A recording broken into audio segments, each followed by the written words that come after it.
Welcome back to the Foot Soldiers podcast. As always, I'm Luke, joined once again by Conrad. We're talking to you here on Sunday evening, just about 24 hours after Cavalry drew the Halifax Wanderers at home, 0-0. This was following a 1-0 loss away to Pacific, in which they lost to a last-minute, Josh Young, is that his name? I think it's Sean Young. Sean Young, something Young. They lost to a last-minute Sean Young goal. Somehow, by some miracle, they remain in third place, but that is now beginning to look very, very tenuous. And I think it is safe to say that this is the worst run in the history of the club we're experiencing right now. Is that fair to say? I think if it's not the worst, it's certainly close to it. Yeah, for sure. And I'm going to tell this episode it can't go on like this, can it? Because that's kind of really how it's feeling right now. Obviously, after the two games we had, the two losses on the last podcast we talked about, I was perhaps a lot more fired up and a bit angrier. At this point, I don't know. It's just tough to watch this go on every week without any seeming path forward. Yeah, and it's tough, especially when we're leading in stuff like expected goals and other such categories, but just nothing is going in for this Cavalry squad. Yeah, and that's not to say, I certainly don't think the team's playing fantastically. I think we could be playing a lot better, especially in that Halifax game yesterday. But at the end of the day, I think it's also kind of the case that everything that could be going wrong for this team is going wrong right now. We just can't seem to finish our chances. Then, of course, there's always referee shenanigans going on, which I don't want to blame any of this on, but it's just a factor. So there's a great Tommy quote from after the game yesterday. He said, essentially, we're living in Groundhog Day. We're not scoring the chances in the 6-yard box, and we're not getting a blatant goal or penalty by the officials. It's the same every week. And it really is the same every week. So, as last time, I think we'll talk about... We'll talk about it during the Halifax game, but also maybe being a little blessed by some referees in some cases. I don't know. It's a tough... Yeah, for sure. We'll talk tough about scenario. We'll go into that a little bit more in the Halifax game. But as last time, I kind of want to start with the Pacific game, which happened almost a week ago now. As mentioned, Cavalry lose 1-0 in a game in which they outshot Pacific 16-13, but only one of those shots were on target. My LRE going down injured very early on is obviously not something you necessarily want to see either. But as a positive in that game, we did have the return of Bradley Camden. So just to start off with something positive, how great was that to see Brad back on the pitch this week? Yeah, and I thought he was one of the better players in both matches. It's really good to have a left back who I feel a little bit more confident in as well. It also allows for Mikhail Gerasimenkov, the kid, to play a little bit higher up the pitch. So it both provides us with stability at the back and the ability to move one of our offensive weapons further up the pitch, which is always good. Yeah, for sure. And we've talked about this a few times before, but I really do think that Gerasimenkov is best on the left wing, especially with the way we're playing right now and the way the roster is kind of set up. Obviously, without Musi and Intigne for the Pacific game at least, it's a tough thing. And then Salouf didn't start again in either of these two games, which I probably might think he should be. But regardless of that, back on the Brad point, it is fantastic to see him back on the pitch. He is, I think, the defender I'm the most confident in right now, especially he saved a goal there, almost scored one as well. Just in those one-on-one situations, I think he's, in my mind, he's one of the best one-on-one defenders in the league. And it's great to have him back on this pitch and contributing to the team. For other talking points from the Pacific game, this was so long ago. We do have to talk about Mael Henry. Yeah. Well, was he rushed back? Is because leaving 7 minutes in when you have a player that you already know has a muscle injury, is that him being rushed back just due to not having belief in the players behind them, like Nicholas Walling, not wanting to start someone like Ayman Salouf?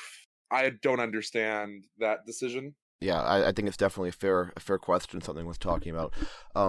But also at this point, I think Mallory's probably been injured for this club longer than he's been fit for us, which is a real shame because he's obviously an incredible player when he's fit. We had that great run of games last year where he was one of our best attacking players. But it's tough if he's just always going to be injured, obviously. Have we heard anything on how that's looking? Or I haven't heard anything, and you have to remember, he no longer contributes to the U21 minutes as of next year. Oh, that's true. He's under contract for next year too, I think. So yes.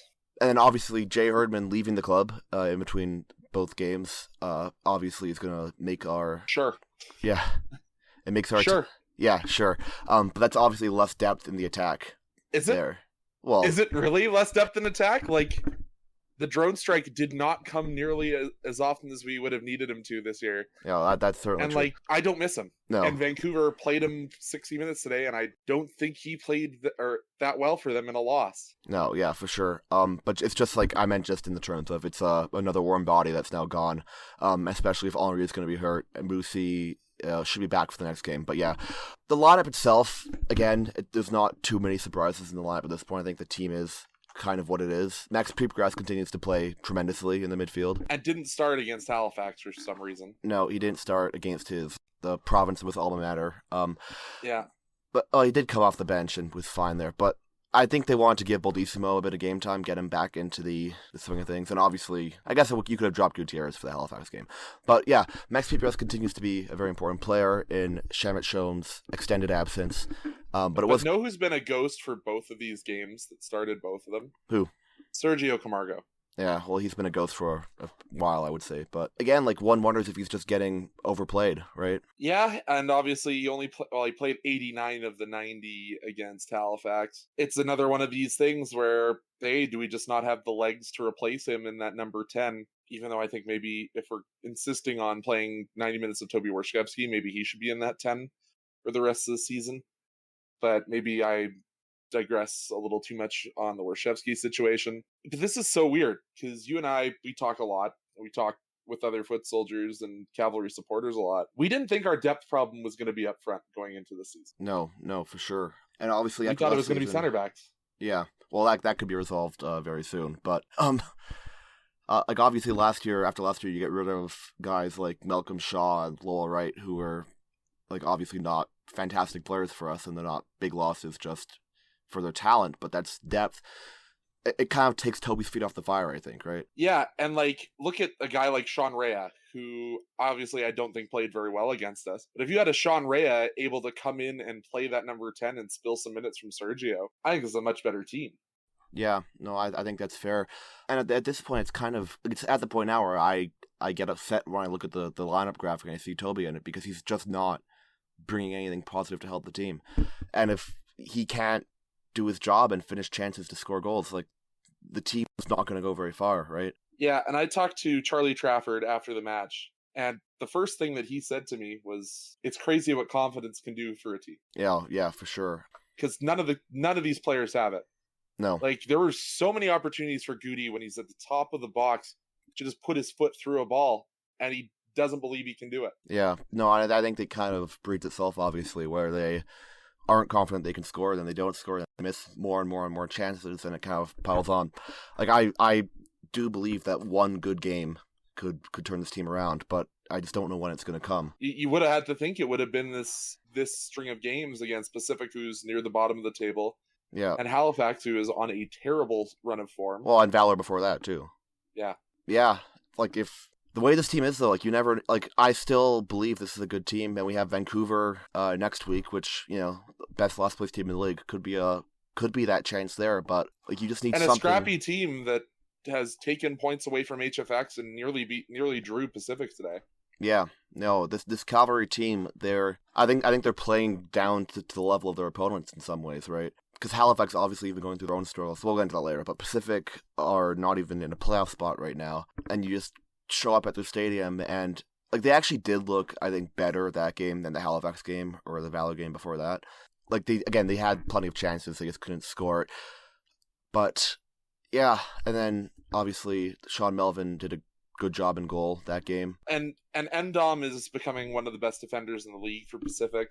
I think he's probably, if you had to put gun to my head and I had to choose the best center back in the league, it might be Endom right now. Well, it's him or Nimick, but I don't think I'll ever say Dan Nimick. Okay. But, like, yeah, it's hard luck. But I actually did think that, counter to you, I think we played better in the Halifax game than we did against Pacific. Oh yeah.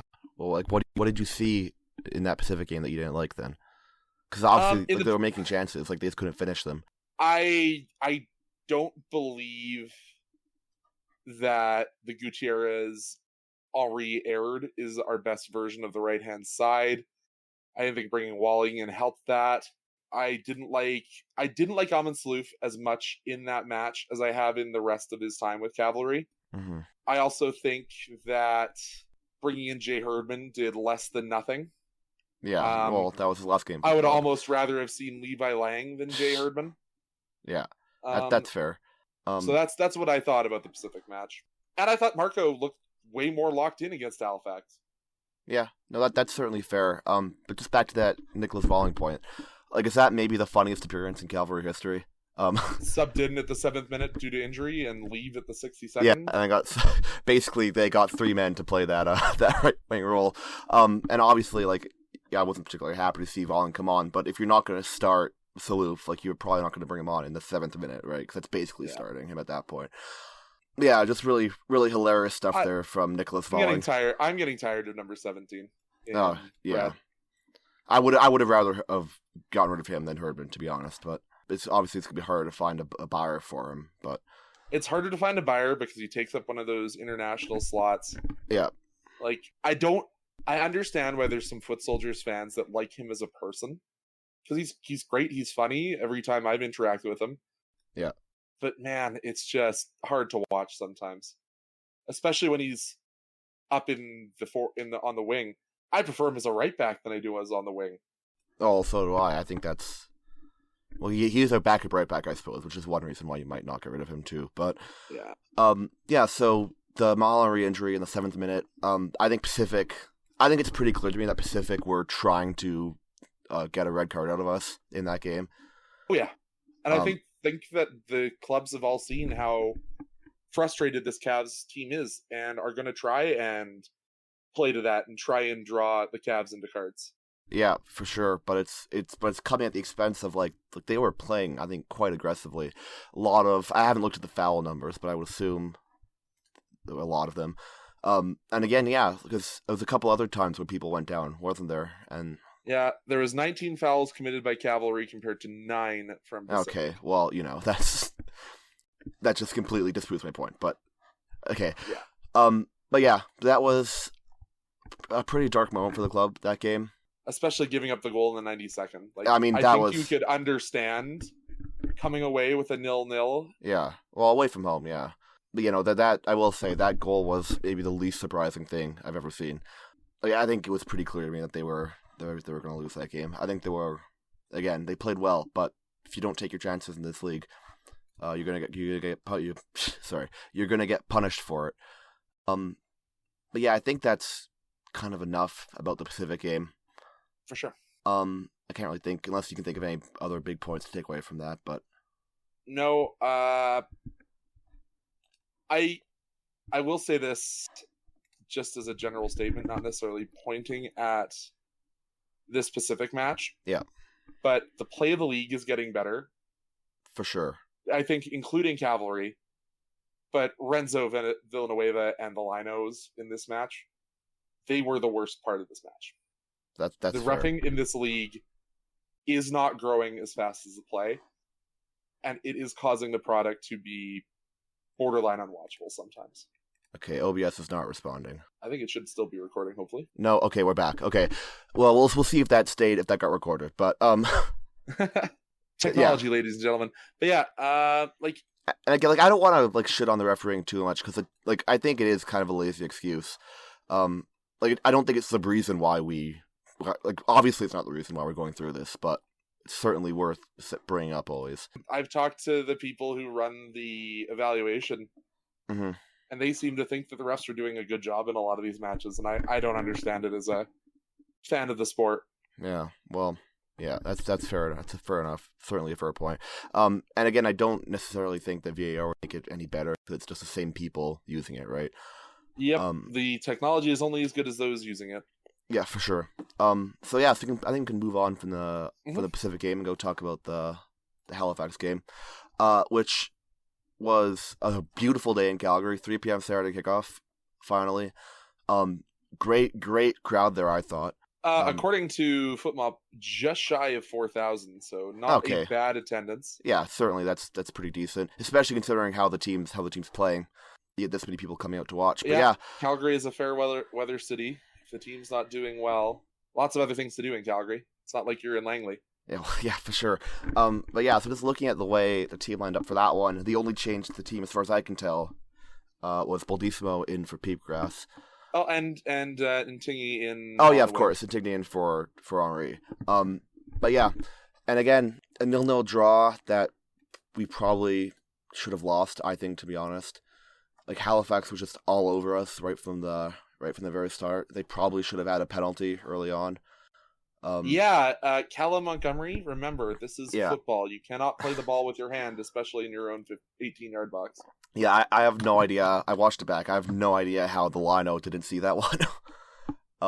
It's actually shocking.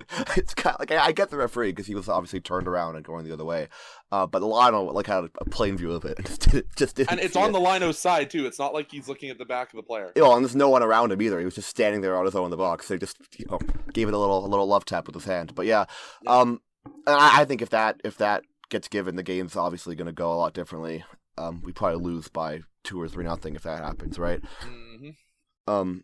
But yeah, so the Cavs took that gift and then didn't really do a whole lot with it, missing 3 big chances to Halifax, 0, 15 or 14 shots, 6 on target. So the accuracy was certainly better than it was in the game, the Pacific game. But yeah, Ryan Yesley played a great goal, I think, for Halifax. How many corners did we have in this match? I'm trying to find 10. that. Yeah, 10-7. Yeah, that was a It lot felt of corners. like more. Yeah. But the fact that we go from a team that, walking into the season, was known as set piece specialists to not converting on 1 of 10. Yeah. Well, I mean, and a lot of the short corners were why? Yeah. And this kind of goes back to what we talked about last week or last time about just a lack of height in this Cavalry team. But how much of that do you think is down to just not having Dan Klump and Charlie Trafford anymore? I think it's a significant portion. And of course, obviously, you kind of have to address how you do corners differently, considering that Yesley is 6'7". Well, like he's almost, I think, too tall to be a goalie, right? Like he obviously can't get down. Yeah, I don't know exactly how tall. He's 1 billion feet tall though. He's a tall man. And yeah, you just couldn't convert a single one of these corners. And so most of them weren't even, except for the one they scored, obviously, where Yesley just dived. But again, but that's, if the penalty is given, then that's a different thing. But yeah, that's truly incredible stuff. A 6'7", I think he is, Ryan Yesley. Seemed to imply that Insigne, I don't know how short he is, but brought him down to the ground. That's pretty funny. Well, it is as you're coached when you are a keeper taking a set piece. If you feel any impact in and around your hips, you're supposed to go down. Has this even shot and gets the call there? Yeah, for sure. That kind of pisses me off. How that's always called. Goalkeepers are like a protected species. I swear to God. Yeah, Gauthier Insigne's 5'9". A protected species until they go to the ground 4 to 5 times and aren't told to sub off. Yeah, well, yeah, there we go. But yeah, obviously, if that was in the second half, I think, right? Not long into the second half. If that goes in, obviously that game's a lot different too. But again, there's just, apart from Carducci, obviously, who was man of the match, and Brad at left back, who I think had another great game. I think he was the best defender. There aren't really a lot of standout performances, right? I actually disagree with you on that one. I think Mikhail Gerasimenkov and Gauthier Insigne Okay. both had some fantastic runs along the wings. Mm-hmm. But as we've said, we don't have a straight-up number 9 who can go up and win a ball in the air. Yeah. So even if they put the cross in, what's going to happen? It's probably just going to go to Thomas Miller-Jaguar or into the arms of the absolute giant of a keeper, Yesley. Yeah, that's certainly true. I'm just looking at Gerasimenkov's stats here. Yeah, you're right. He did do 60 touches, which is pretty good. Mm-hmm. 3 passes. Yeah, that's a good game. You're right. Man, I'm just kind of thinking to myself, do I want him to sign a full contract with Cavalry? Because that just gives me, a loan from Vancouver Whitecaps 2, signed to Cavalry.